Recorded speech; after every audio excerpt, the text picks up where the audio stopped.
Paz e luz, paz e amor, vocês estão sintonizados com a RAM. Eu sou seu radialista Aroni.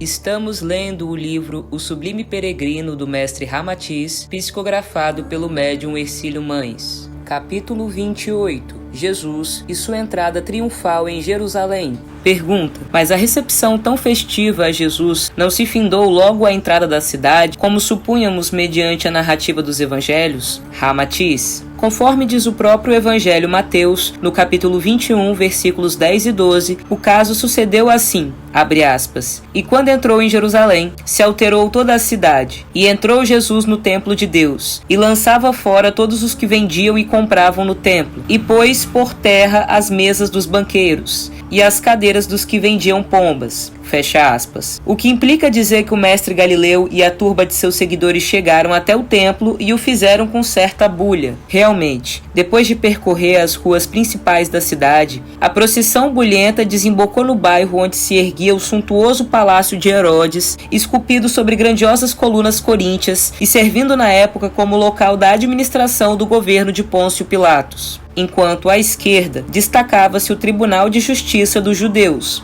o Senado, ou mais conhecido historicamente como Sinédrio ou Sanhedrin. Entre gritos e vivas cada vez mais fortes e estridentes, depois de transposta a ponte que ligava a cidade alta àquela zona, os galileus desembocaram junto à porta principal do templo, enorme e vasta, que se abria para o primeiro pátio, denominado Pátio dos Gentios, onde era permitida a frequência de quaisquer criaturas, inclusive os próprios romanos. Jesus fez menção de sustar aquela marcha cada vez mais tensa e já indisciplinada, resolvida a dispersar os galileus de qualquer modo e deixá-los à vontade, convicto de que ali devia terminar aquele espetáculo ostensivo que ele mesmo não desejara, mas se vira impotente para impedi-lo. Os galileus deviam se dar por satisfeitos em se dispersarem para as festividades da Páscoa, preparando-se para as pregações do Evangelho que seriam efetuadas na semana vindoura. À sua frente surgiu a mais fabulosa atividade da vida dos judeus, como era o comércio religioso oficializado pelo sumo sacerdócio, onde se acumulava incalculável massa de criaturas representativa de todas as profissões, raças, culturas e posição social da Judeia. No pátio dos gentios, debaixo de formosos alpendres sustidos por ricas colunas coríntias, sobre o mosaico encerado e colorido, a sombra refrescante de corredores suntuosos e ainda sobre as lajes aquecidas a descoberto, Jesus vislumbrou um mar de cabeças humanas distribuídas por tendas, balcões, mesas, estrados, toldos e cadeiras, onde se destacava a resplandecência dos mostruários de pedras preciosas, moedas de ouro e de prata, estatuetas finíssimas do mais fino lavor, tudo conjugado à prodigalidade de flores policrômicas e plantas odoríferas de todos os hortos da Judeia.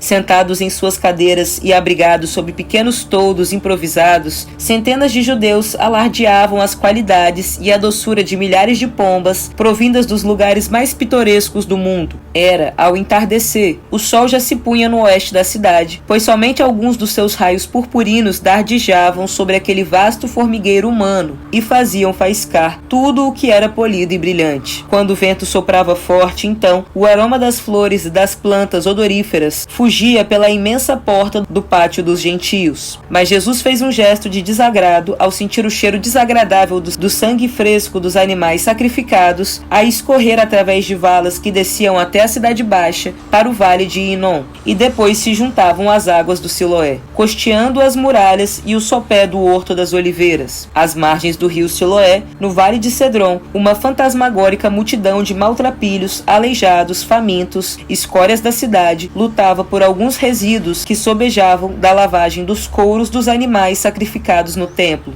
Jesus mal se absorvera naquele espetáculo empolgante de cintilações e falsidades, de luxo e miséria, especulações e cupidez, quando se deu conta de que ele e seu grupo de discípulos mais chegados estavam sendo empurrados para dentro do pátio do templo, pressionados fortemente pelos demais companheiros que vinham à retaguarda, desciam a ponte e atravessavam a praça num impacto perigoso, ovacionando a vitória da primeira etapa daquela marcha aventurosa. Assim que o mestre se dirigiu a Pedro, João, Tomé, Filipe e Tiago, que estavam a seu lado, para combinar sobre o que se deveria fazer dali por diante, eis que são levados de roldão pela avalanche humana, caindo de chofre sobre as primeiras mesas, tendas, cadeiras e toldos que se achavam à sua frente, lançando ao chão objetos, moedas, ânforas de perfumes, flores e vasos, enquanto centenas de pombas debandavam pelo rompimento de suas amarras ou de suas gaiolas. Passado o espanto, pois os vendeiros e cambistas já se preparavam para deixar o pátio dos gentios, devido à noite que se aproximava, e se acendiam os primeiros archotes, houve uma rápida e violenta reação junto ao mestre. Enquanto se iniciavam as primeiras cenas de pugilato entre os vendeiros e os galileus, que surgiam lutando para se desviarem da mole humana, que passou a recebê-los com fragmentos de madeiras, cordas, bastões e chicotes de couro, Tiago, Tomé e Pedro conseguiram arrastar Jesus do local, temerosos da ira popular. Impotente para dominar aquela situação que ainda mais o comprometia,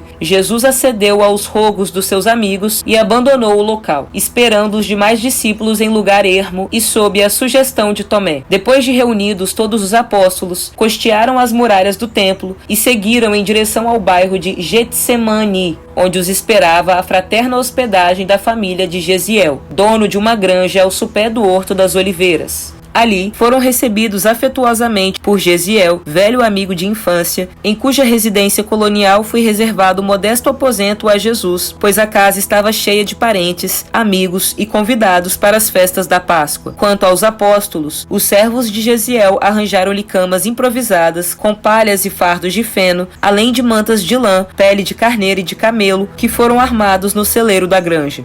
Após nutrida refeição regada com suco de frutas e um delicioso vinho de Sharon, quase todos os apóstolos dormiram de imediato, pois estavam exaustos da longa caminhada e dos acontecimentos daquele domingo agitado. Apenas Jesus mantinha-se acordado até altas horas e orava fervorosamente ao Pai, a fim de conhecer-lhe a vontade e analisar as causas que haviam produzido aquele domingo infausto para sua causa, de natureza essencialmente espiritual. A entrada turbulenta em Jerusalém e a infelicidade da desordem no pátio dos gentios já eram suficientes para enquadrar Jesus como profanador ante as leis rigorosas do conselho sacerdotal. Era evidente que os acontecimentos graves e perturbadores pareciam obedecer a uma força implacável que o conduzia, submisso, para aqueles dias trágicos.